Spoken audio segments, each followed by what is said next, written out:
पैसा ना तो पावर चाहिए, पैसा ना तो पावर चाहिए, पैसा ना तो पावर चाहिए, पैसा ना तो पावर चाहिए।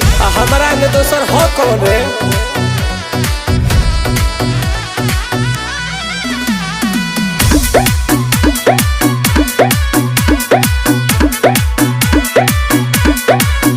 सब रुपया